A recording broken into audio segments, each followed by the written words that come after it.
Hallelujah. Holy, holy indeed is your name, O God, our Almighty God, holy and gracious one.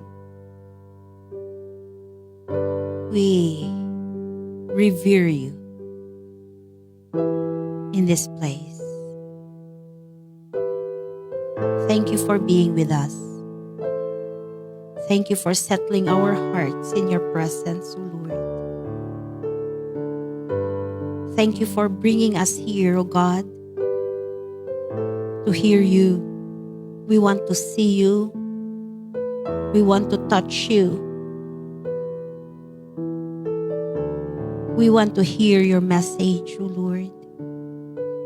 Speak to us, O God. Teach us, Holy Spirit. Open our hearts that we may receive your word. We need your word. We are desperate for your word, O Lord. So speak into our innermost being. Bring life, O God, into our spirit. Bring healing. Bring deliverance if we need deliverance in Jesus' name. Allow your light, O God, to transcend in our innermost being. Thank you, Lord. Thank you, Lord. Bless your word. Bless your servant. Because I'm just your servant, Lord. Use me and hide me in your cross, that you alone will speak and not me. Thank you, God. In Jesus' name. Amen. Amen. Amen. All right, we can take our seats. Ang tatangkad nyo ba? But parang every time I come here, ina-adjust ko ang... We're not in the same height. Hallelujah. Last week, we learned about commitment, ano? We are committed to guard our heart. We know that our heart is very fragile. Our heart is open into everything that we allow in our lives. Kaya if you want to enjoy your life, be careful. If you want to have a stress-free life, sino ang gusto ng stress-free life? Ay, gusto ko gusto ko ng stress-free life. And we have to guard our heart, what we accept. Everything that you hear, everything that you feel, you don't need to accept everything. We have to filter what we have to accept in our lives. By the way, I praise the Lord as well. I turned 39. Hallelujah. I was computing. Ilang taon ba talaga ako? Pati kami ni Brother Zarak, ilang taon ka ba? Sabi, ilang taon ba tayo? Nagko-compute kami, kaya kailangan ilabas namin yung calculator para i-minus namin ang 2026 minus 1987. Imagine, parang, so I turned 39 and we celebrated as well our 3rd year anniversary. And praise the Lord for the 3 years of being together, serving the Lord, and with a blessing, Nathan. And last night, sometimes, sabi ko nga po, I want to make it as a habit to sit down. To sit down and, just think, just meditate on the goodness of God for me to release whatever that I have received. You know what? Sometimes we hear bad news and it's too heavy in our hearts. We lay it down in the feet of God, and I was crying for His faithfulness. God is so faithful. And maraming testimony na, indeed, sabi nga ni Sister Dana, we have many testimonies. And pardon me if there are many messages, and some messages I was not able to reply, to be honest. And because, praise the Lord, we were able to go out after a few months. My husband, Pastor Larry, and I were able to go out. And sabi ko, I don't want to mind my phone Para naman may quality time. We need that, husband and wife. We need that. Have a break. Go out together. You can praise the Lord. My Mama Remy na kumuha kay Nathan, and we went out, just the two of us, to celebrate. And it was healthy as couple. Take time to break. Take time to break. Amen po ba? And so to God be the glory. And we were praying about earthquakes a while ago, right? Yes, indeed. Nagsasaruno po, nagsusunod-sunod ang mga earthquake. And just a very short one, just give you an end time update. In building the third temple, there will be a third temple to be built. The first temple was the temple that Solomon built. The second temple was during after na, 'di ba? They went exile. They rebuilt the temple. Pero nasira lahat. The third temple will be rebuilt. And in rebuilding and this is the sign. Ito yung hinihintay natin. The coming of Jesus. And in this temple, the Antichrist will stand up and say, in this temple, in this third temple.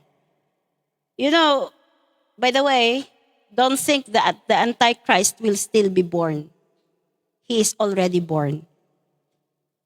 Don't think that he will still be born, na parang baby pa.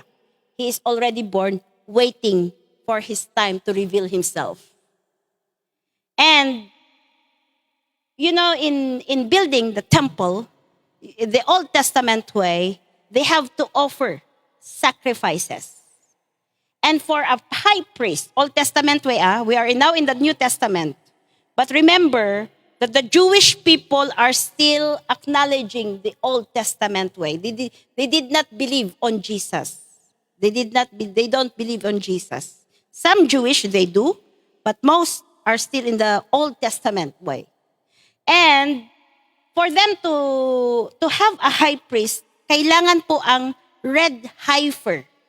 A pure red heifer na hindi pure, without blemish, without talagang red. Kaya kailangan nila yung magnifying glass tinitignan kung yung hair ay may hindi red. I think not red hair is acceptable, but beyond that is not. And kailangan nila to burn it to ashes. Yun ang inumin ng kwan para mag-cleanse siya. Qualified to enter dun sa, remember, yung temple. Di ba sabi nila, you enter the Holy of Holies before in the Old Testament. So yun, kailangan nila to. They cannot do their traditional cleansing without this red heifer.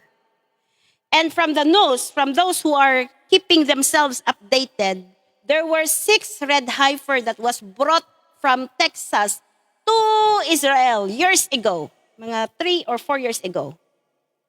But 6, may certain age din sila to be called 2 to 3 years old somewhat. Or I cannot pero all of them were disqualified. No, parang nakahinga kayo, no? Ay, hindi pa. But there is this new update. There is this newly born heifer, red heifer in Galilee. And they are observing this red heifer. Kasi questionable, bakit pa galing Texas? Pero biglang may pinanganak sa Galilee. So just give you an update. Sometimes we need to be updated. It awakens us. Yeah? It awakens us. Because sabi niya, always be ready. Let us always be ready. We never know. And it is the job of the church to update the brethren. So I try myself to be as updated as I am, so I can have something to update you. So yun lang. Yun muna ang na-receive kong update. So we have nothing to fear if you are ready. We have nothing to worry if we are ready. Because even meron mang red heifer or wala pa, we should always be ready because di mo alam kung buhay ka pa bukas or hindi. We never know when to meet our Creator. Hindi porket may red heifer is, okay, mag-ready na ako. Relax na tayo. Hindi po. We have to always be ready to meet our Creator. If there's one question that we should always ask ourselves, if I die, am I ready to face Jesus? If, hindi, hindi, you have to do something about your life. But if you say, yes, I am ready, praise the Lord.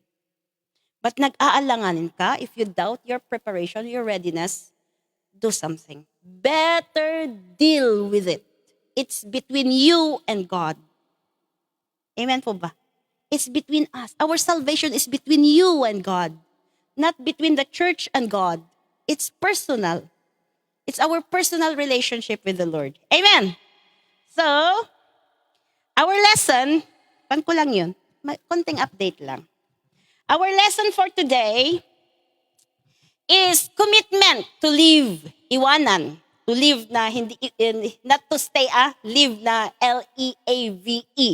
Hindi yung live na L-I-V-E. To live the wilderness. Iwanan ang wilderness. Commitment. To live. We need to be committed to live the wilderness. Bakit kaya? I took this lesson from the lives of the Israelites who came out from Egypt. They were called to go to Canaan. By the way, yung mga Israelites who went to Egypt during the time of Jacob and his children and his grandchildren, there were 70 of them. 70. So they went because of famine. Remember the story. They went to Egypt because of famine. Joseph went there ahead. And he became the second in line except Pharaoh, after Pharaoh. And then, praise the Lord had prepared him to go there to save the whole tribe of Jacob. So he called, to make the story short, he called the whole tribe of Jacob to go. Because of famine, there was food in Egypt. May pagkain po sa Egypt. So tinawag niya yung 70 lahat silang pumunta doon sa Egypt. But after some time na may Pharaoh na nakalimutan, he forgot about Pharaoh. He mistreated the Israelites. He treated them as slaves. So nagsuffer yung mga Israelites. Nagmultiply mga Israelites, nagsuffer sila. They were like kung siguro, example, isang place, I don't want to example Australia. Basta, ganun, they were mistreated. And then they cried out to the Lord.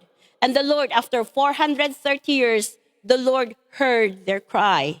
That's why He called Moses. He called Moses and gave him a calling. Ito ang calling, this is very important. The calling to bring out the Israelites, okay, kunwari that is Israel and that is Canaan, that is Egypt, and that is Canaan. To bring out the Israelites from Egypt to Canaan. So the calling is to bring the Israelites to Canaan.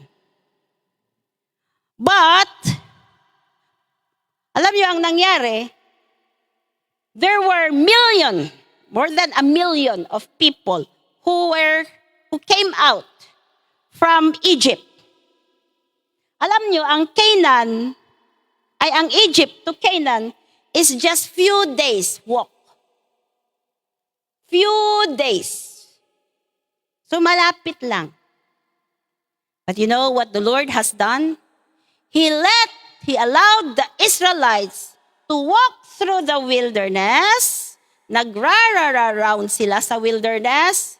It took them, they stayed 40 years in the wilderness before they entered Canaan. Ang masaklap, those who came out from Egypt na 20 years and above, except the two, Joshua and Caleb, except Joshua and Caleb, lahat sila, hinintay ng Panginoon na mamatay sila sa wilderness before Joshua took over and lead them to Canaan. The call for Moses was to even lead them to Canaan. But because Moses did not honor the holiness of God,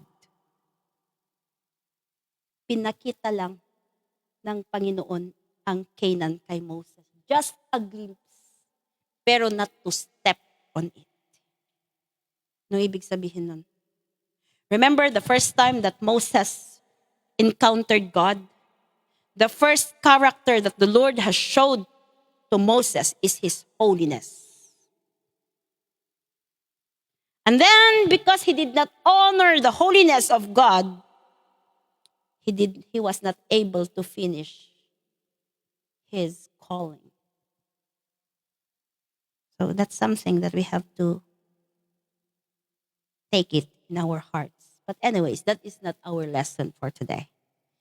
So imagine, million, hindi kasi, sabi nila, 1.2 to 2, around, sabihin mo ng 1.2 to 2 millions died in the wilderness. Yung mga pinanganak, yung mga bata, 20 years old or 20 years old and below, na pinanganak sa Egypt na lumabas. Sino ang mga 20 years old and below here? Ito, Shamel, na 3. Aldred. Hindi naman nagmumukhang 20 years old and below lang si Brother Jomaro, pero hindi yan 20 years old and below. Matanda na yan. Baka yung mga iba nagmumukhang 20 years old. It means kung tayo yon, we did not make it sa Canaan. I'm just trying to put it in a practical way para ma-imagine natin. Amen po ba? What happened in the wilderness? Imagine, remember, Egypt represents the world. Egypt represents the world. So it means they were saved. They accepted Jesus Christ in their lives. They believed in Jesus Christ. They believed. But why is it that they did not make it to wilderness? To Canaan. Yan ang gusto kong pag-aralan natin. Because right now, we may be in the wilderness. Right now, we may be, but our calling, I want to emphasize, our calling is not wilderness. We need to undergo wilderness, but we don't end here in the wilderness. There is a better place. And we are all called to go there. Amen po ba? Wilderness represents, what is wilderness ba?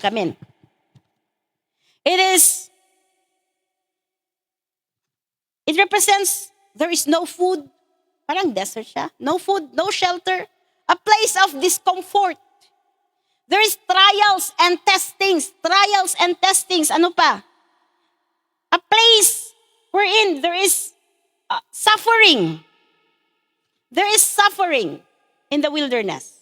Kung tandaan natin, kung nakita natin yung nangyari sa mga Israelites, I want us to imagine na I'm going to teach from from Exodus to Numbers to Leviticus to Deuteronomy. Nandun lahat ang kwento. So I cannot concise it in one.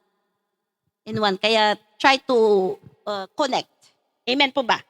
So, what happened in the wilderness? We know that wilderness is in between Egypt and Canaan. Ito yun. Wilderness, number 1. We all need to undergo wilderness.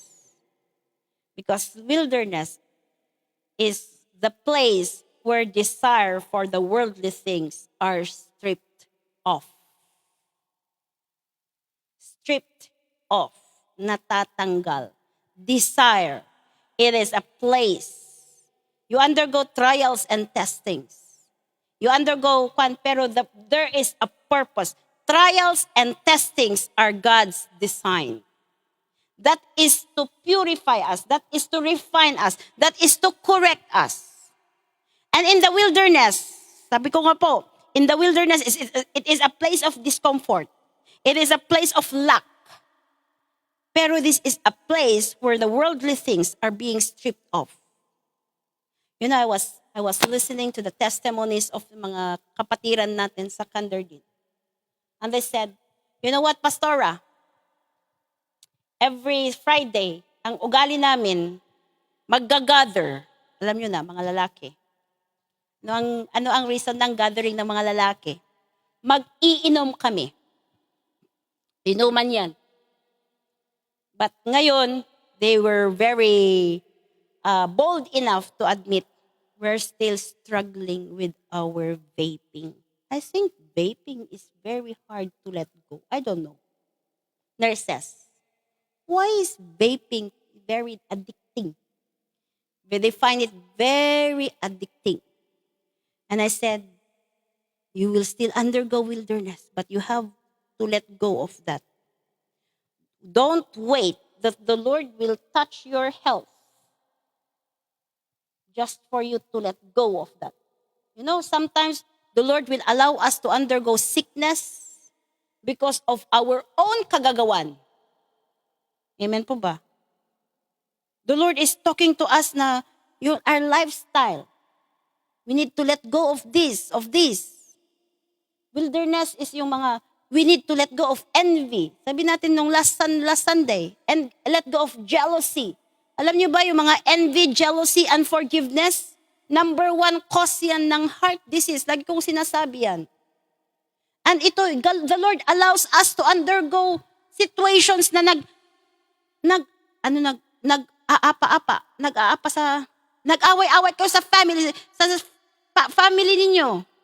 Yun pala, pakita na may sakit pala sama ng loob pala yung kapatid mo sa tatay mo. Na-expose. Ine-expose niya yung kailangang malinisan. Kaya inaalaw ng Panginoon yan. Amen po ba? Nagigets natin? We need to be stripped off. Tingnan natin. In Exodus chapter 3, verse 16. Exodus chapter 16, verse 3. Exodus chapter 16, verse 3. 16. Amen. The Lord is a warrior. Hallelujah. Ito yung time na they left Egypt and there was no food. No physical food. And then nag-complain yung mga Israelites to Aaron and to Moses. The Israelites said to them, if only we had died by the Lord's hand in Egypt. Tingnan nyo, binabalikan-balikan nila yung mga appetite nila sa Egypt. There we sat around pots of meat and ate all the food we wanted. Did you get that? All the food we wanted. But you have brought us out into this desert to starve this entire assembly to death. In Egypt, they do whatever they want. There is no discipline in Egypt. They do. But, when we come to know Christ, even pa nagbadbad, even pananamit natin, nadidisiplina. We cannot wear whatever we want. Especially clothes that would expose. That would cause, bakit sabi ko, clothes that would expose?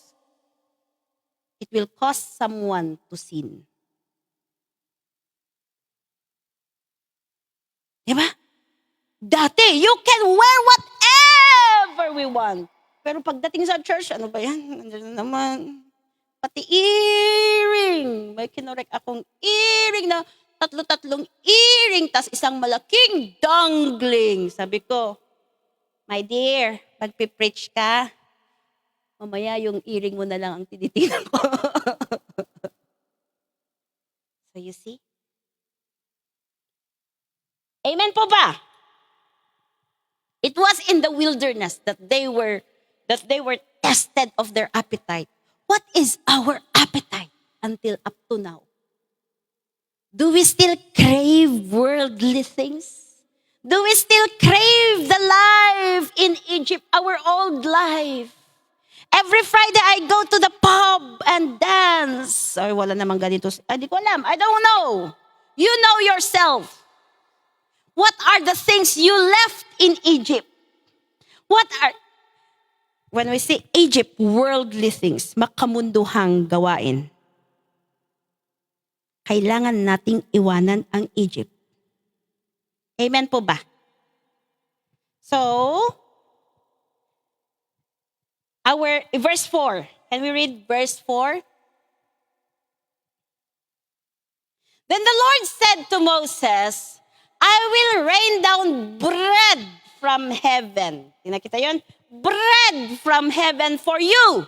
The people are to go out each day and gather enough for that day. In this way, I will test them and see whether they will follow my instructions. Bread from heaven. What does that mean? Spiritual. Madamana. Spiritual food. So in the wilderness, God is trying. We undergo. Bakit kayo nag-undergo ako ng trials and testings? Why do I experience lack? Baka kasi when you had enough, I love shopping. You have money to buy shopping. Ngayon, idisiplina nga natin yung paggagastos natin.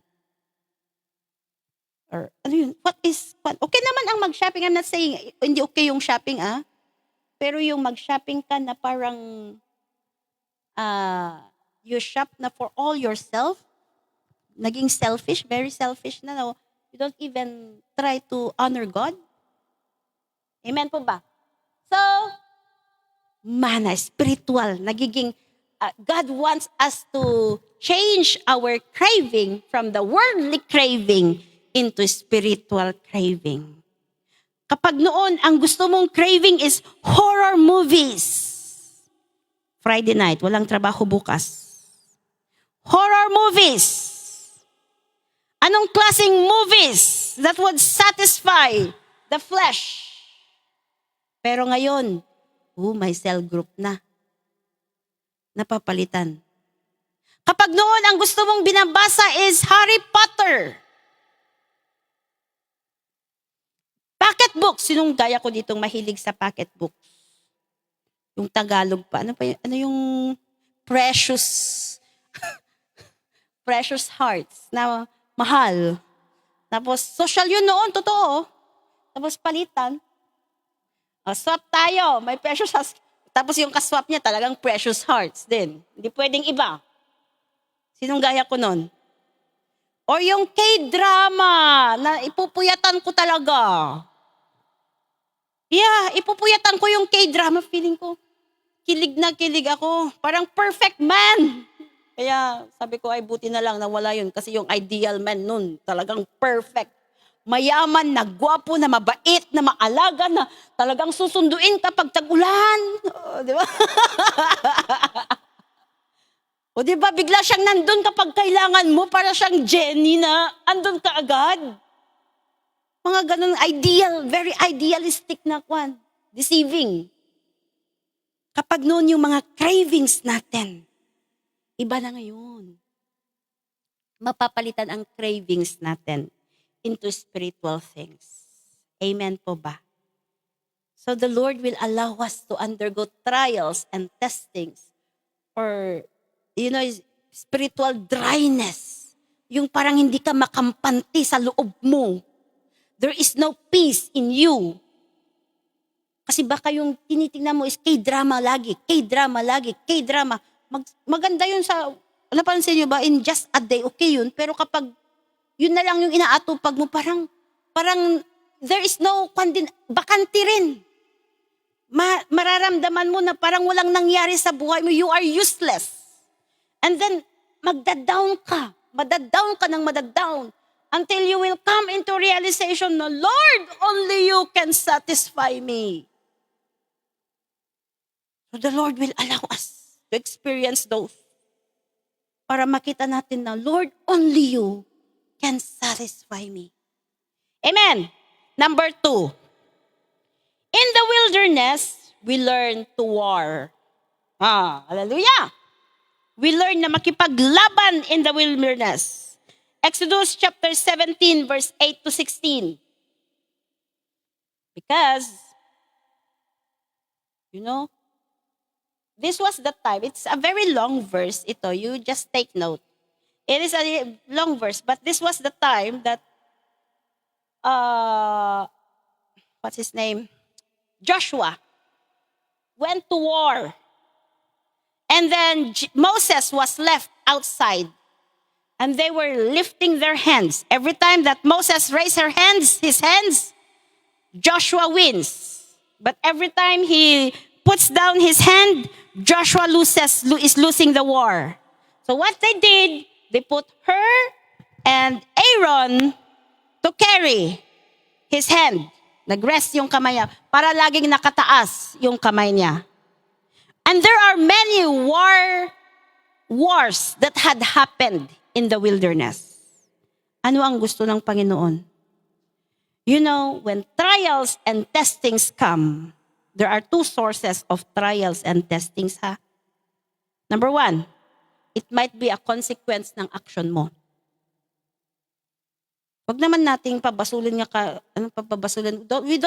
naman nating i-blame lagi si Satanas. Alam niyo, minsan daw umiiyak si Satanas.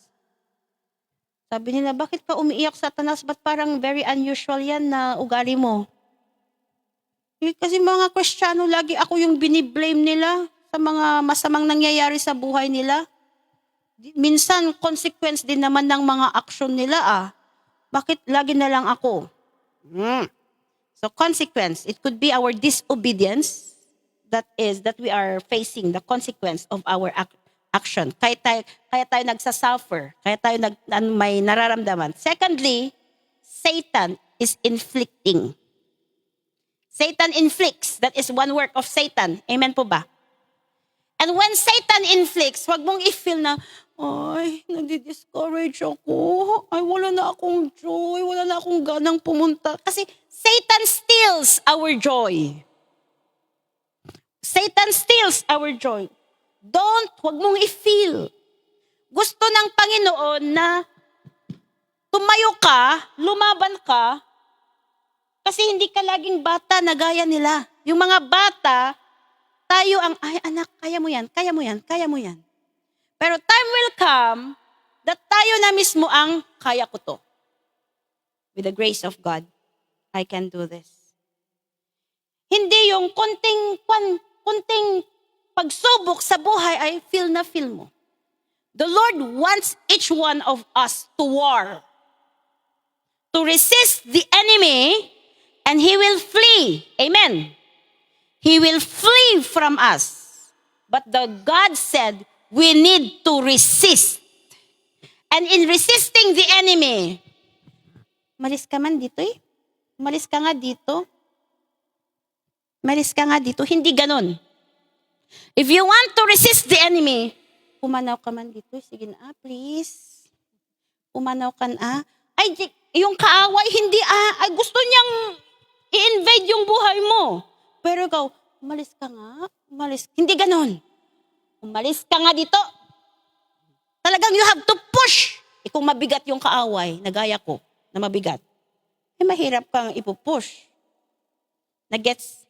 Pero by then, the Lord wants you to develop your muscles.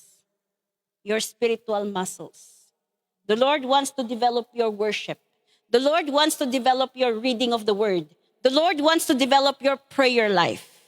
Because those are your spiritual muscles that would help you to resist the enemy.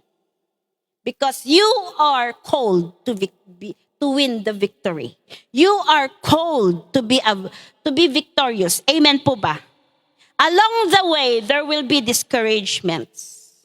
Along the way, and those, yung mga Amalekites, yung mga Midianites na nilalabanan ng mga Israelites in the wilderness, those could be our discouragements. Anxiety, depression, what else that would try to pull us down, whatever that would try to pull us down. And hindi mo kasalanan yan. Na probably there is an open hole in your heart.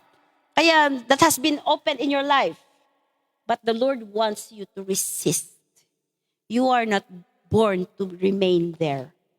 Amen po ba? We are born to stay in Canaan, to go to Canaan.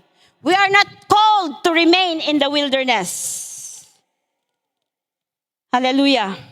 You know, when the moment you decide to leave Egypt, the moment you decide to keep coming to church, the moment you decide to seek God, the enemy will keep on chasing you. Remember the time the Israelites left Egypt and they were about to cross the Red Sea. The Egyptians were already chasing them. But the Lord showed, because bata pa ang mga yun. Bata pa yung mga Israelites when it comes to faith. So ang ginawa ng Panginoon, He divided the Red Sea so that they can walk. But along in the wilderness, hindi niya lahat ginawa yung laban. Hindi lahat ginawa ng Panginoon ang laban. Anong nangyari? He allowed the Israelites to face their enemies. So kapag may umaalintang negative thoughts in your mind, you have to face your enemy.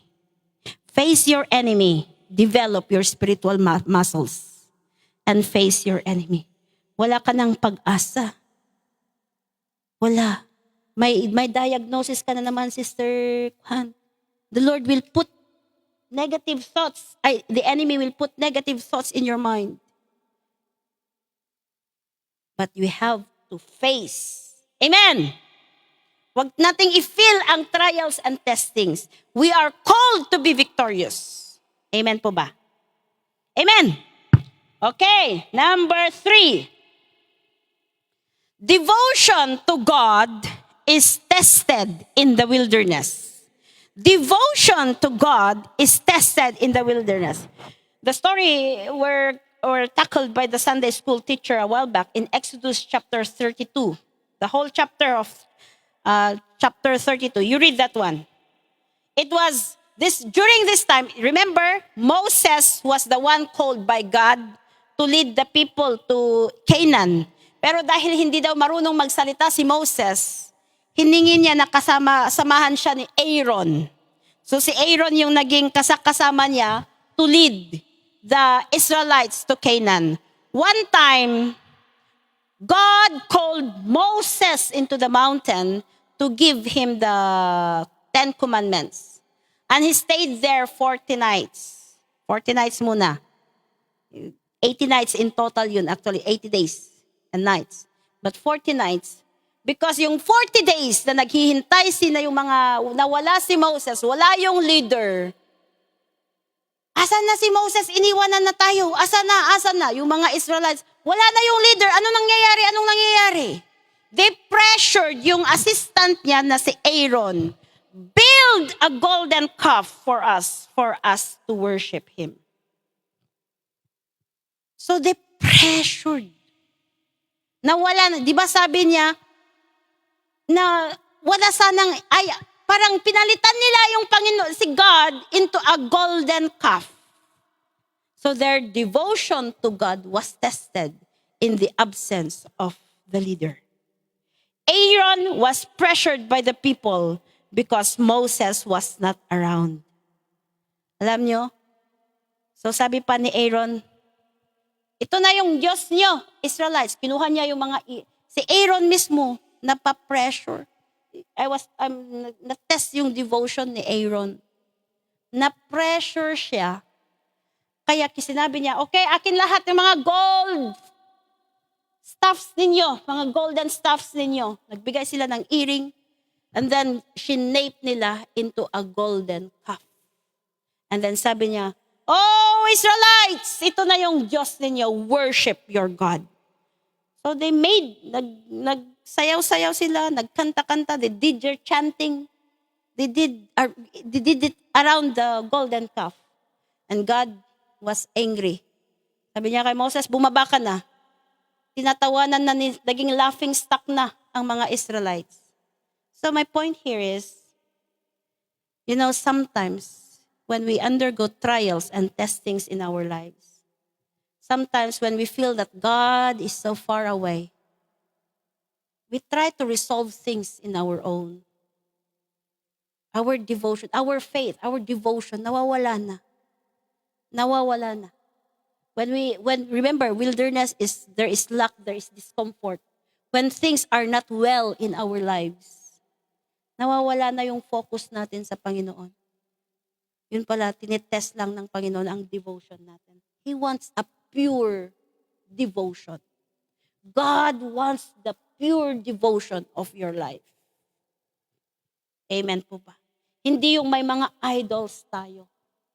Kaya kung idol mo pa yung asawa mo, ay magpatawad ka na sa Panginoon. Hindi po asawa natin ang idol natin. When we say idol, yung nangunguna yung asawa natin. Yes, praise the Lord. We developed in our marriage, 3 years of marriage, we developed an atmosphere where we can correct one another. We can rebuke one another. I would tell pastor, kasi mga lalaki kung minsan, they would try to please us because ayaw nilang magalit tayo. And they would do everything just to please us. And sabi ko, no.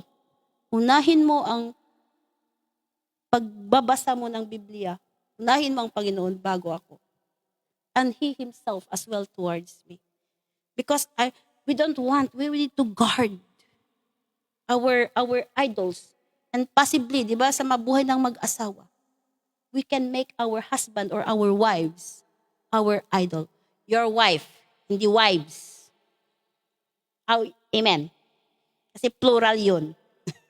Amen. Amen po ba? So, but you know what?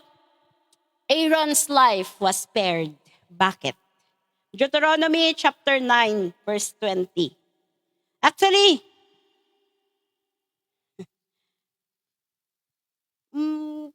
talagang sinabi ng Panginoon na papatayin niya na lahat yung mga Israelites na nandun na nag-worship because the Israelites, except the tribe of Levi, worship yung golden calf. Pati si Aaron, nagalit ang Panginoon kay Aaron. And the Lord was angry enough with Aaron to destroy him. But at that time, I prayed for Aaron too, sabi ni Moses. So, let's guard our heart. If you are undergoing trials and testings, sometimes, sige, mamaya na yan. Number 4. Ito pala, para i-relate ko nga sa Sunday school natin. Are you going to compromise your belief?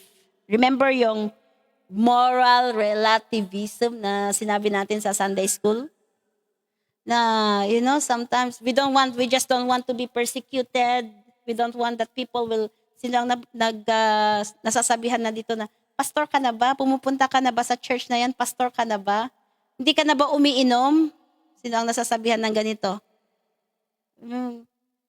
Those could be part of your wilderness. And then, but you don't want to be pressured. You don't want to be pressured by your friends, by your family, by your, yung mga kababayan mo. Kaya you give in. That is moral relativism. And sabi niya, the government of Christ is not like that. We don't compromise. Amen. We do not compromise. So sometimes we are in the wilderness. Check your heart not to compromise. Number 4. Character is developed in the wilderness. Character is developed in the wilderness. There is this the sister and brother of Moses. Their names are Miriam and Aaron. Kasi leader pa sila, leader at the time. They assist Moses. But they opposed Moses. Why did they oppose Moses? Kasi nakipag-asawa ng isang Midianite, hindi Israelite. Midianite yung asawa ni si Zipporah. Her name is Zipporah. So Zipporah is the wife of Moses. And she is not an Israelite. She is a Midianite.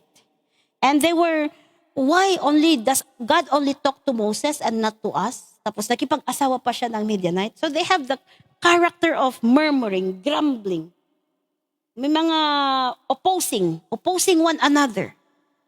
And the Lord got angry. I'll give you an assignment in Numbers chapter 12 yun. Numbers chapter 12. The Lord got angry with these two. Kaya nagkalepros si Miriam.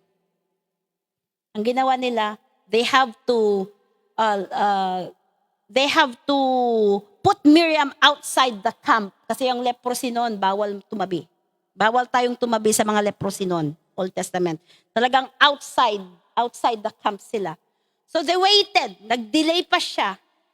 O tingnan nyo nag-delay. Tingnan nyo magagawa ng grumbling, opposition, at saka murmuring, at saka mga ring na ngayon. Na-delay yung pag-move ng camp. Diba? They are moving towards the Canaan. Na-delay sila kasi hinintay nilang mag-heal si Miriam. Until nag-heal, then they went on. So, mga ganun, dito sa wilderness, nawawala yan. Nako-correct yan. Amen po ba? So, let's allow ourselves to be corrected. Anyways, they still move on. So, character is developed in the wilderness. Why? Sabi ni Sister Dana, sabi ko, ito rin yung part ng preaching ko, yung testimony niya. Sabi niya, along the way, she underwent wilderness in coming here. And there are many, she says, nabigla siya, but there was this part, a portion of her testimony. Sabi niya, there is pride in me. Of course, hindi yung masyadong mayab. There is, probably a small voice of pride. Sometimes we don't listen to the small voice of pride because we think it's very small, that we cannot hear it. But when she underwent that wilderness, she was able to hear that small voice of pride in her heart. The Lord allows us to undergo wilderness. Sabi nga natin, to expose the content of our heart.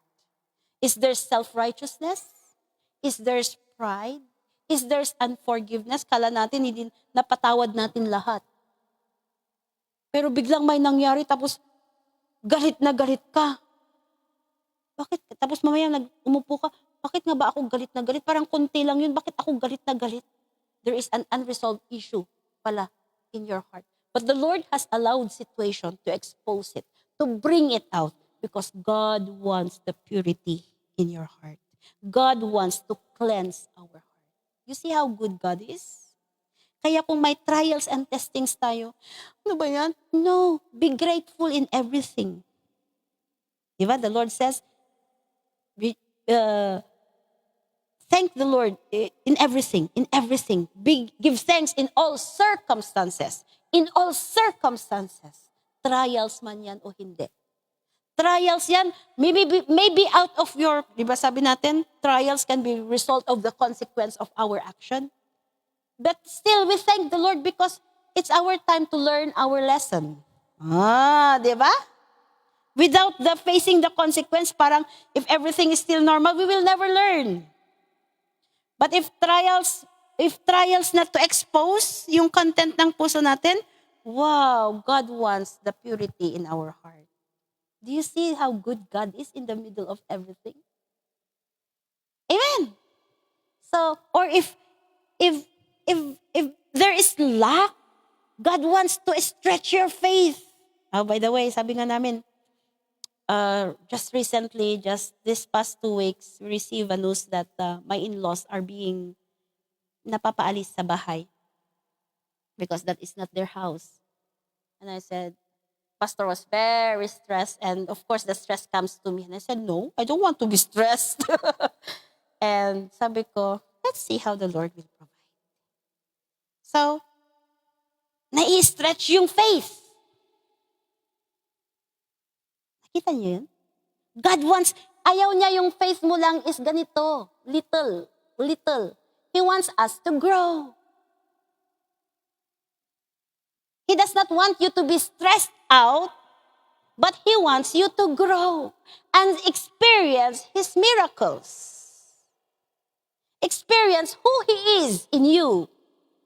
Kaya let's not have if we used to, sino yung gaya ko dito na biniblame ko ang Panginoon pag nag-a-undergo ako ng trials and testings. I did that. Agserserbiak mo't apo Diyos, kasoy, binibilang ko pa yung mga ginagawa ko sa Kanya. Binibilang ko pa yung mga sinakripisyo ko sa Kanya. I did that before. But the Lord taught me, don't do that. That is self-righteousness. You are self-righteous na bilangin mo lahat ang ginawa mo para sa akin. Bakit hindi ko ba nakikita ang mga yan? Kinompare ko pa yung sarili ko, Lord, bakit kaya ako ganito, sila ganyan? Hindi mo yata ako mahal. Paspasugludak bulbulong ko. Alam mo yung mga bata, sometimes we do that, But the Lord taught me. Why?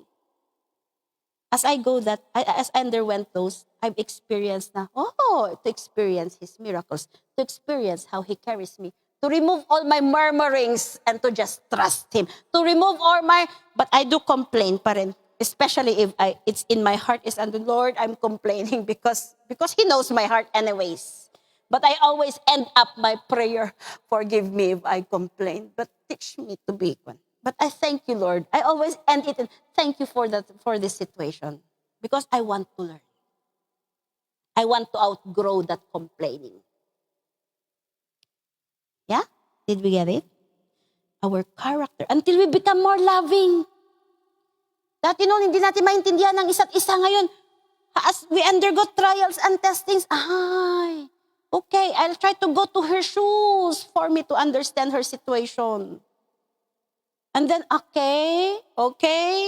Dati, magagalit ako kaagad. Ano ba kasi nangyari? But the Lord allowed me to undergo these testings, trials, for me to be more loving, to be more understanding. Kaya kung nag-a-undergo kayo ng trials, praise the Lord. Amen po ba? Amen. Number 5. Nasabi ko na rin to. Faith is tested in the wilderness. Faith is tested in the wilderness. Hallelujah. Numbers chapter 13.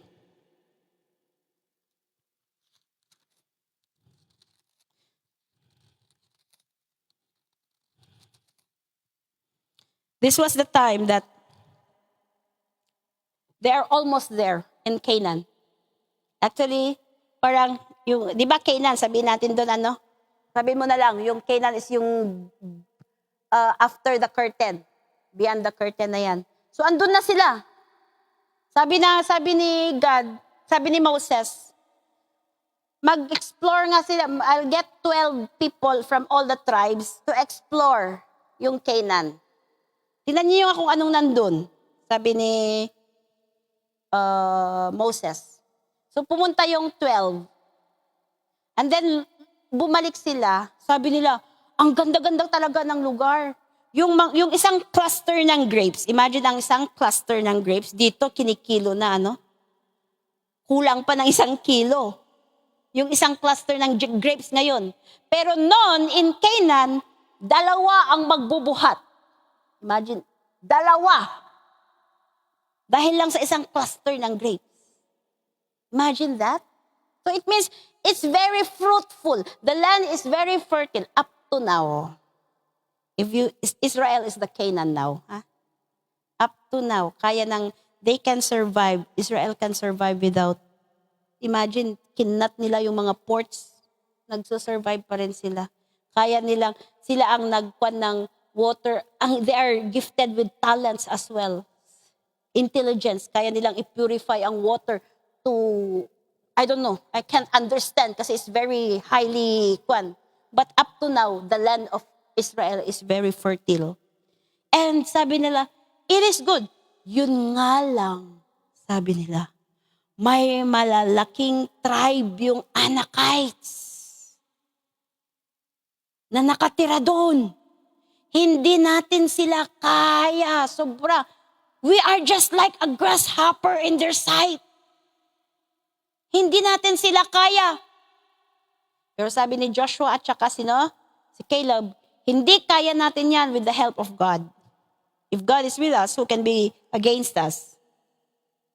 But because of that, imagine, be careful of what you speak. 14:2. All the Israelites, Numbers chapter 14, verse 2. All the Israelites grumbled against Moses and Aaron. And the whole assembly said to them, ito yung sinabi nila, if only we had died in Egypt or in this wilderness. Verse 3.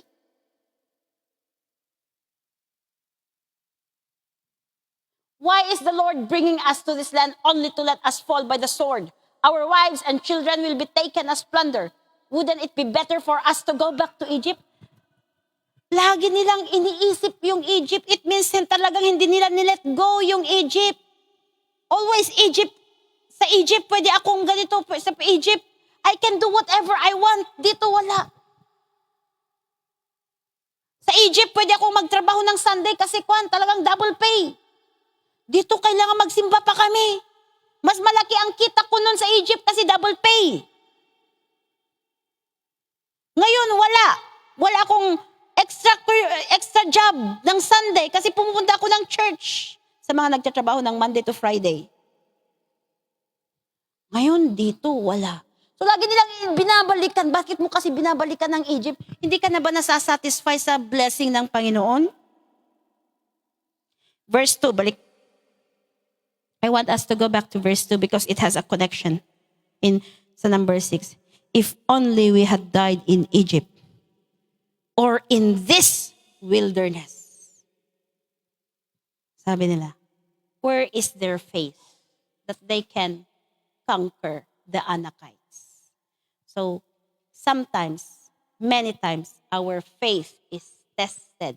The Lord will allow situations in our lives to test our faith. And then God says, look up on me. Fix your eyes, Hebrews chapter 12. Fix your eyes on Jesus. Amen. Tinakasdaang number 6. There are many deaths in the wilderness. Many died in the wilderness. Yung mga nangarap ng ganito, 14 verse 2 ba yan? Yung mga nangarap ng ganito, if only we have died in Egypt or in this wilderness, I will grant your wish, the Lord said. The Lord did not allow them to cross, kaya bumalik sila. Pinaikot ulit ng Panginoon. Nandun na nga sila, bumalik ulit sila, pumunta ulit sila dito. Because they did not have enough faith. They were not ready to conquer Canaan. So if you research, it's a very long chapter book, 3 books yan. Meron yung time na talagang nag-divide yung land para lang divide yung land. The land swallowed the people, the Israelites. Alam niyo yung number 1 na nasa swallow? Disobedient. Those who have idols. Those who don't believe in God. Unbelief. Those who murmur, complain, and grumble. Yun yung mga namatay. So, kailangang mamatay ang disobedience natin. Kailangang mamatay ang mga unbelief natin. Kailangang mawala ang mga idols natin. Kailangang matrain ang bunganga natin na hindi tayo mag-complain, murmur, grumble, or mag-oppose. Of course, we are learning yung leadership, na there is no, hindi yung pastor is talagang one word. Na, kailangan, gawin mo to. Hindi po. But we have to respect, submit the leaders who are in the Lord has one. Magiging questionable yun, yung pinag-aralan natin kanina, yung sa Sunday school. The government of Christ is not. If the pastor is saying yung mga not in the word of God and he is forcing you.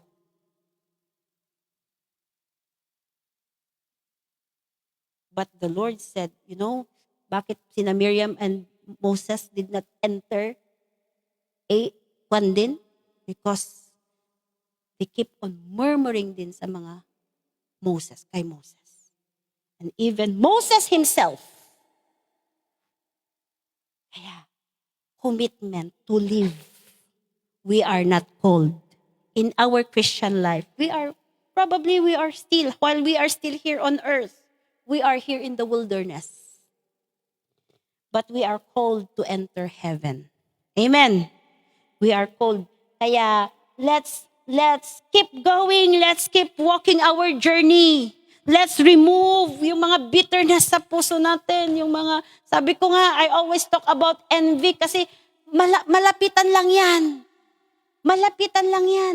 Even comparing yourself to others, those are not healthy. Don't compare your anointing, your calling, your ministry to one another. It will just put you down. It will just discourage you. It will just destroy your anointing. Because we are all anointed to do good works. Amen. So in the wilderness is good. Wilderness is good. Because sabi nga natin, it will correct us. But do not stay in the wilderness. It means you did not overcome. Amen po ba? Amen! Di pa tayo tapos. Page 1 pa lang ako. Okay. Commitment. Our destination is not the wilderness. It is the promised land. Even though, sabi nga natin, we can experience the promised land is in heaven, but we can experience the promised land here on earth. Ano ba yung promised land? These are a land flowing with milk and honey. That is Exodus chapter 3 verse 8. It talks about spiritual blessings, the gifts, the joy, the overflowing presence of God, the peace. Sa akin, gustong-gusto ko yung peace. Kahit, sino yung, may nag-testify kasi na, Pastora, nasana yata akong, yung bank account ko is, alam mo ba yun, yung it will come to zero. Hindi ako sanay na may 1,000 sa account ko or may 500 sa account ko. Sanay yata ako na talagang, pero sabi ko, it's okay as long as you have peace. Di ba? Kasi kahit naman 20,000 ang nasa account mo kung wala kang peace, wala kang joy, for me, I would rather choose at least satisfied ako, may pagkain pa naman.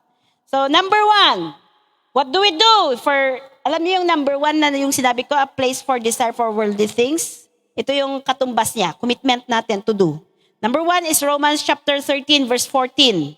Rather, clothe yourselves with the Lord Jesus Christ and do not think about how to gratify the desires of the flesh.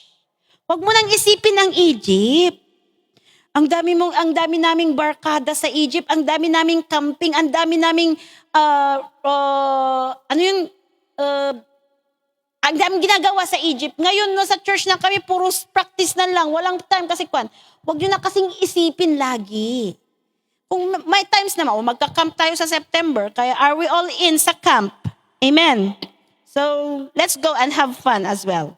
Number 2, Ephesians chapter 6. We learn to war in the wilderness. Ito yung katumbas niya. Ephesians chapter 6 verse 10 to 12. Sige nga, Brother Jomaro. Kasi di ko tinake note. Be strong in the Lord and in the power of His might. Sabi niya doon sa verse... Hindi, tama yan. Prior verse ang binibigkas ko.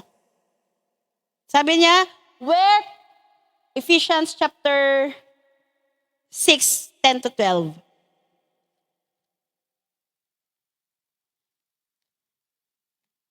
Marami akong verse, kaya pan si Brother Jomaro ngayon. Sabi niya dito, put on the full armor of God so that you can take your stand against the devil's schemes. Put on the full armor. That full armor is another lesson. It would be nice if someone will talk about that. Okay, so put on the full armor. Be ready to face your giants. Number 3, ano yung devotion to God is tested in the wilderness? Number 3, 1 Corinthians chapter 15, verse 58. Therefore, my beloved brothers, be steadfast and immovable. Let nothing move you. When your devotion is, when there is trials and testing, fix your eyes on Jesus. Amen. Let nothing move your faith. Let nothing move the foundation of your faith. Amen. Number 4 is character is developed in Egypt. Remember the Beatitudes in Matthew chapter 5? The 7 Beatitudes in Matthew chapter 5 from verse 3 to 11. Anong sabi niya doon? Poor in spirit. Ano ang poor in spirit? We are humble enough. Always in the level ground. Always in the level ground.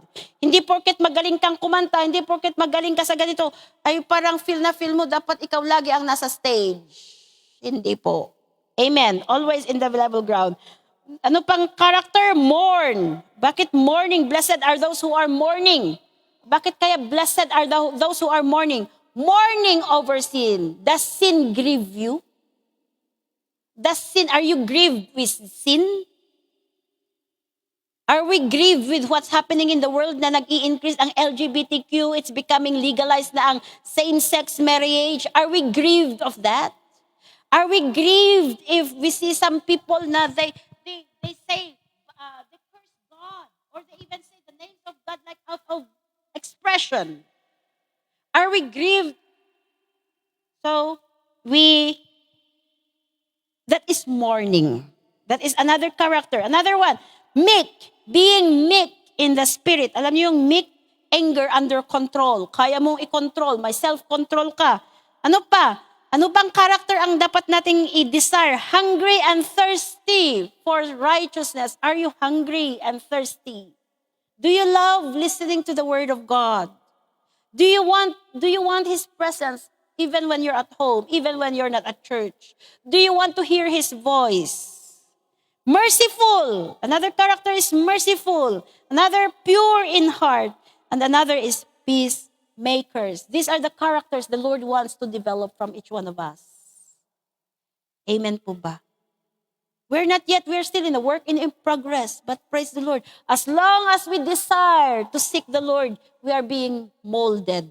Hallelujah. Kaya wag mong, kung may nakita kang negative sa isang tao, sabi ng Panginoon, dapat ganito ka. Wag ganun. Look at yourself.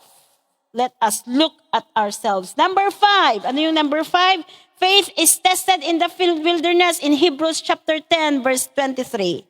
Sige nga, Hebrews chapter 10, verse 23.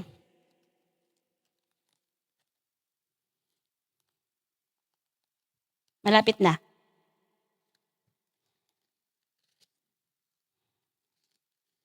Hebrews chapter 10, verse 23. Sabi, let us hold unswervingly to the hope we profess, for He who promised is faithful. Hold on to your faith. Cling on your faith. Hold unswervingly. Don't give up. Cling. Cling to God. Don't cling to the church. This is not a good place of foundation. Don't cling to someone. Cling to God. And know His will and follow His will. Amen po ba? Amen? Lastly, there are many deaths in the wilderness. James chapter 1, verse 12.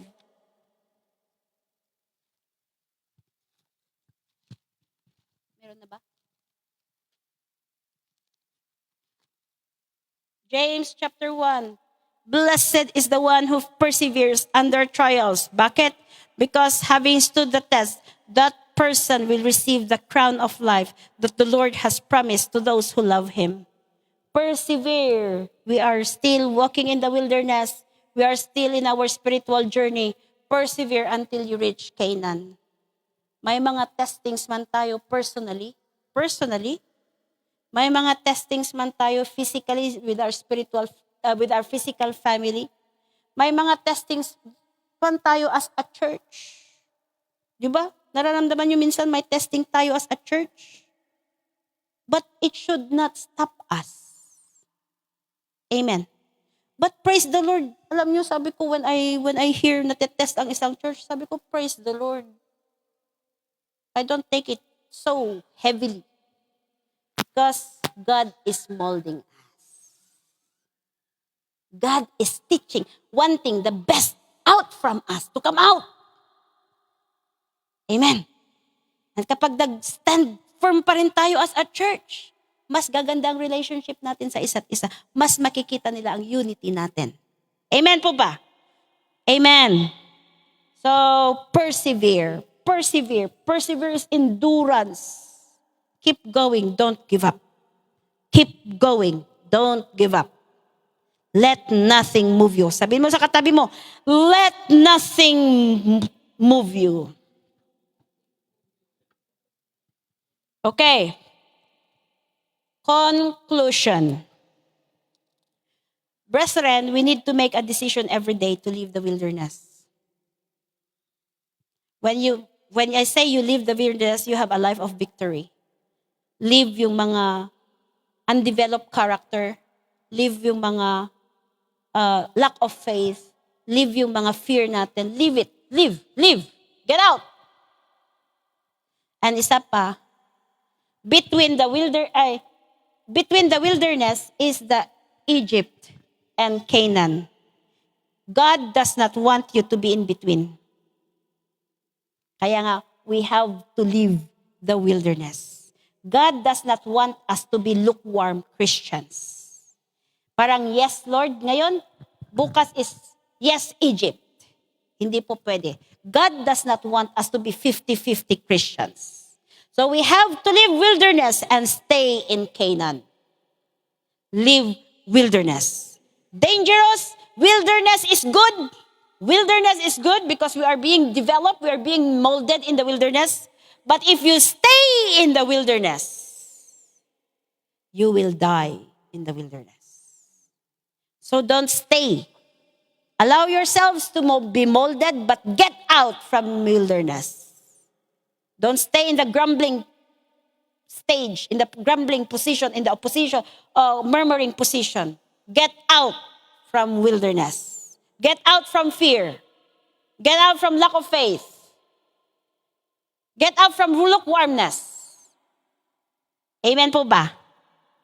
So let's be committed. Committed is we do our best to live wilderness, to learn our lesson, to enjoy the blessings of the Lord. Canaan, the spiritual blessings of God.